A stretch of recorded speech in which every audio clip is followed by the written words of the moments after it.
Telugu view పాయింట్కి తిరిగి స్వాగతం.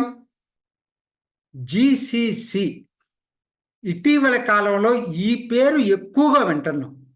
ఏంటి జిసిసి అంటే?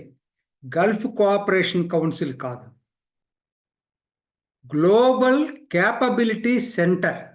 తెలుగులో చెప్పాలంటే ప్రపంచ సామర్థ్య కేంద్రం. ఏంటి అసలు ఇది? ఎందుకు ఇంత పాపులర్ అయింది? భారత్లో ఇటీవల కాలంలో దీని గురించి ప్రతి రాష్ట్రం కూడా వెంటబడి వాటిని తెచ్చుకుంటుంది. అవి ఏంటనేది చెప్పాలంటే సింపుల్గా ఒకటే మాట అండి. ఒకనాడు మీకు బ్యాక్ ఆఫీస్ అంటే తెలుస్తుంది. హైదరాబాద్లో కూడా ఉన్నాయి. ఏది సిటీ బ్యాంక్ వాడు బ్యాంక్ ఆఫీస్ ఇక్కడ ఉంది. అట్లా ప్రతిదానికి మైక్రోసాఫ్ట్కి ఉంది. సో వీళ్ళందరూ ఏంటి? Back office. బ్యాక్ ఆఫీస్ అంటే ఏంటి? అక్కడ చేసిన పని దాన్ని సాయంత్రానికి ఇది చేసుకోవటం, ఏంటి అకౌంటింగ్ కంప్లీట్ చేసుకోవటం, డే ఎండ్ చేసుకోవటం, లేకపోతే ఇంకా ఇటువంటి ఆపరేషన్స్ అన్నిటినీ బ్యాక్ ఆఫీస్ అంటారు. అది అక్కడికన్నా మన దగ్గర చీప్ కాబట్టి, లేబర్ కాస్ట్ చీప్ కాబట్టి, బిల్డింగ్ కట్టిన ల్యాండ్ కాస్ట్ చీప్ కాబట్టి ఇక్కడ జనరల్గా ఇక్కడ ఆఫ్ షోర్ పెడతా ఉన్నారు. మొత్తం అమెరికా, యూరోప్ కంపెనీలు తీసుకొచ్చి మన దగ్గర పెడతారు. ఇదండి దీన్ని సింపుల్గా చెప్పాలంటే అది జరుగుతున్నది అది. సో కాబట్టి ఈ బ్యాక్ ఆఫీస్ ఏమైపోయింది ఇప్పుడు? ఒకనాడేంటి బ్యాక్ ఆఫీస్ అంటే ఏముండే అప్పట్లో? మీకు అసలు బ్యాక్ ఆఫీస్ ఫస్ట్ ఎప్పుడు పెట్టారు? 90వ దశకంలో టెక్సాస్ ఇన్స్ట్రుమెంట్ వాడు బెంగళూరులో పెట్టాడు. అప్పుడు తెలుసా యాంటీనాలు ఎలా తీసుకొచ్చాడు? బొల్లక్ కార్ట్లో తీసుకొచ్చాడు, ఎడ్ల బండిలో తీసుకొచ్చాడు. నేను ఎగ్జాజరేట్ చేయట్లా, మీరు కావాలంటే ఎక్కడైనా కొట్టండి, దొరుకుతుంది. సో ఆ స్థాయి నుంచి మనం ఇప్పుడు ఇవాళ ఎక్కడ దాకా వచ్చేసాం మనం తెలుసు మీకు. అప్పుడు చేసే పనులు ఏంటంటే back office operations, accounting, data entry, కొంత ఐటీ సపోర్ట్, ఇది ఉండేది. ఇవాళ ఏంటి అసలు అవి రాను రాను రాను రాను రూపాంతరం చెందినాయి. వాటినే ఇవాళ గ్లోబల్ క్యాపబిలిటీ సెంటర్స్ అంటున్నారు. ఇవేం చేస్తున్నాయి ఇవాళ? అది చిన్న పని. ఇందాక నేను చెప్పిన back office operations, artificial intelligence ఇవి చేస్తూ ఉన్నాయి. ఏం చేస్తున్నాయి? మెషిన్ లెర్నింగ్ చేస్తున్నాయి, బిగ్ డేటా అనలిటిక్స్ చేస్తున్నాయి, క్లౌడ్ కంప్యూటింగ్ చేస్తున్నాయి, ఇంటర్నెట్ ఆఫ్ థింగ్స్ చేస్తున్నాయి, ప్రోడక్ట్ డెవలప్ చేస్తున్నాయి, ప్రోడక్ట్ మేనేజ్మెంట్ చేస్తున్నాయి.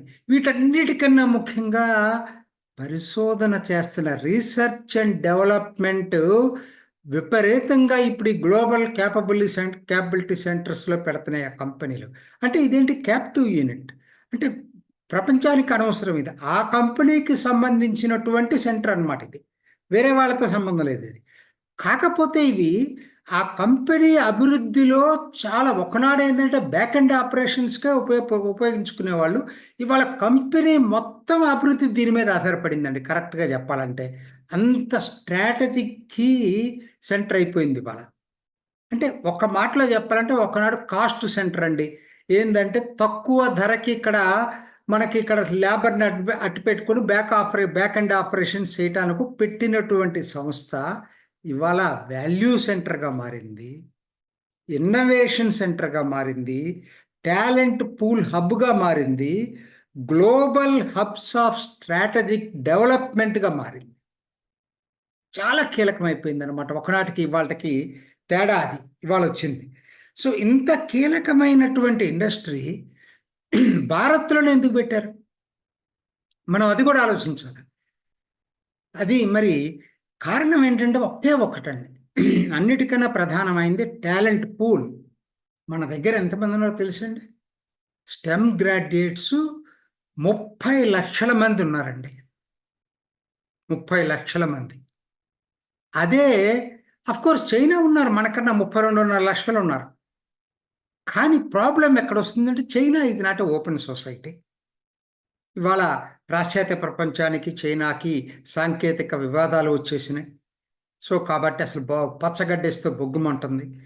సో కాబట్టి ఓపెన్ సొసైటీస్లో ఉన్న వాటిల్లో అతిపెద్ద టాలెంట్ పూల్ ఎక్కడుందా అంటే 30 లక్షల టాలెంట్ పూల్ ఉందన్నటువంటి అంటే నిపుణులు ఎక్కడ దొరుకుతారయ్యా అంటే భారత్లో దొరుకుతారు. ప్రతి సంవత్సరం 1.5 లక్షల మంది బయటకు వస్తున్నారు. సో కాబట్టి ఇదనమాట. అన్నిటికన్నా ముఖ్యమైనది ఏంటంటే టాలెంట్ పూల్. తర్వాత ప్రభుత్వాలు పూర్తి సపోర్ట్ ఇస్తున్నాయి.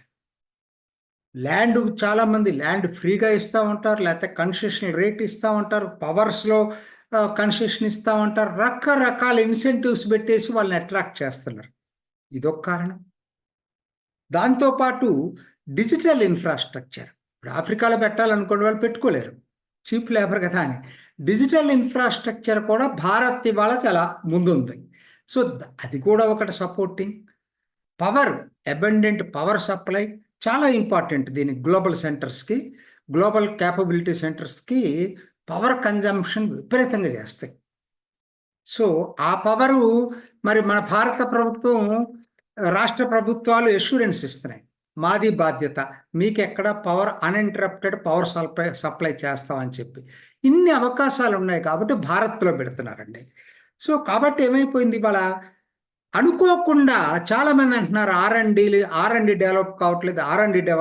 డెవలప్ కావట్లేదని. ఈ గ్లోబల్ క్యాపబిలిటీ సెంటర్స్ పెట్టడంతో మనకు తెలియకుండానే వేల కోట్ల రూపాయల పెట్టుబడులు ఆర్ఎండిలో ఈ ప్రైవేట్ కంపెనీలు, ఎంఎన్సీస్ అన్ని తీసుకొచ్చి పెడుతున్నాయండి. ఎంత అనుకుంటున్నారు మీరు? అంటే మొత్తం గ్లోబల్ 500 ఫార్చ్యూన్ కంపెనీస్లో మెజారిటీ వాళ్ళ భారత్లో కంపెనీస్ ఓపెన్ చేసిందండి. చాలు, ఇంకా మీకు అర్థం చేసుకోండి ఎంత ఉందనేది.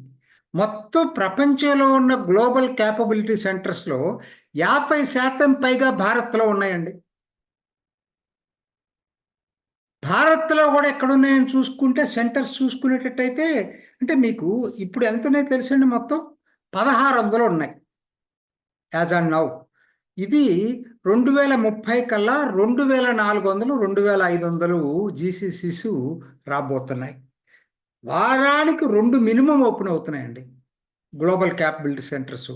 ఎక్కడ దీని కాంపిటీషన్ విపరీతంగా ఉంది. Of course as usual number 1 Bengaluru 30%. Next మనకు విశ్లేషణ ఏంటంటే హైదరాబాద్ నెక్స్ట్ 19% ఉంది.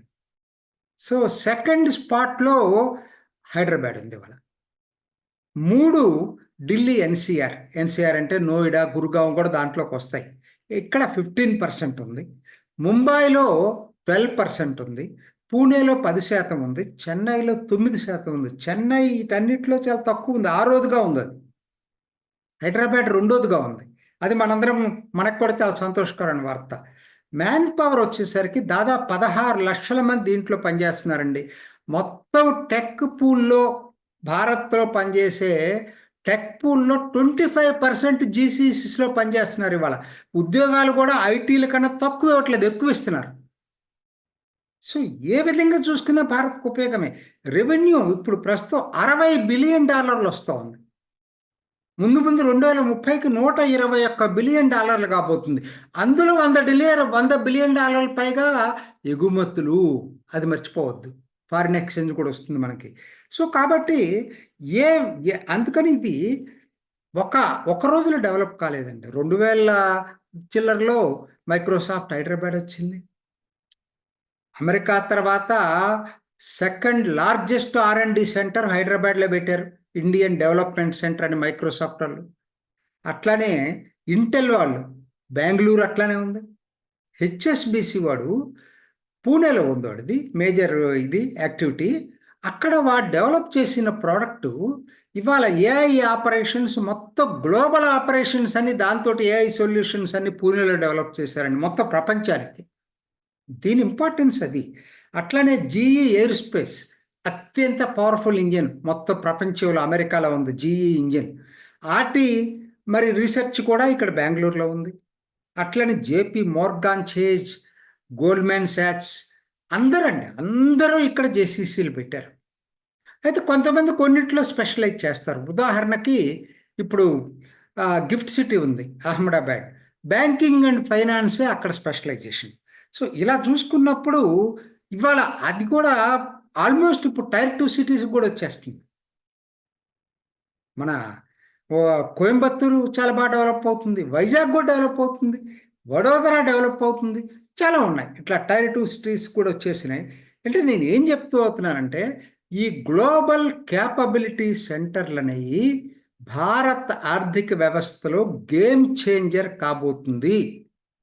మనందరికీ తెలిసింది సెమీ కండక్టర్ ఇండస్ట్రీ చాలా కాంప్లికేటెడ్ కాంప్లెక్స్ ఇండస్ట్రీ, చాలా హెవీ క్యాపిటల్ కావాలా ఇన్సెంటివ్ ఇండస్ట్రీ.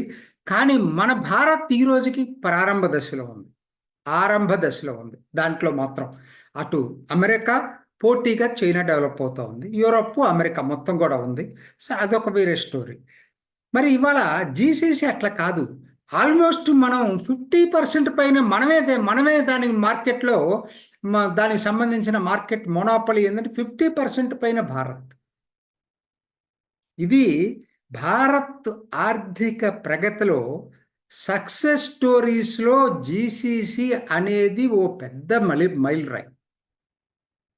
చూద్దాం 2030కి ఇది $120 బిలియన్ ఇది ఒక్కటే సాధిస్తుందంటే జీడిపిలో దాదాపు 3% పైన ఇది సాధిస్తుందట. Okay, this is really a credit to India's growth. ఇది ఈనాటి ఓకే తెలుగు వ్యూ పాయింట్. మరొక ఎపిసోడ్లో మళ్ళీ కలుసుకుందాం. నమస్తే. చూసారు కదండి, మరి ఈ వీడియో కనుక మీకు నచ్చినట్లయితే ఒక లైక్ కొట్టేసి మీ అభిప్రాయాన్ని కూడా కామెంట్ బాక్స్లో తెలియజేస్తూ ఇలాంటి ఇంట్రెస్టింగ్ అప్డేట్స్ కోసం మా ఛానల్ని సబ్స్క్రైబ్ చేసుకోండి.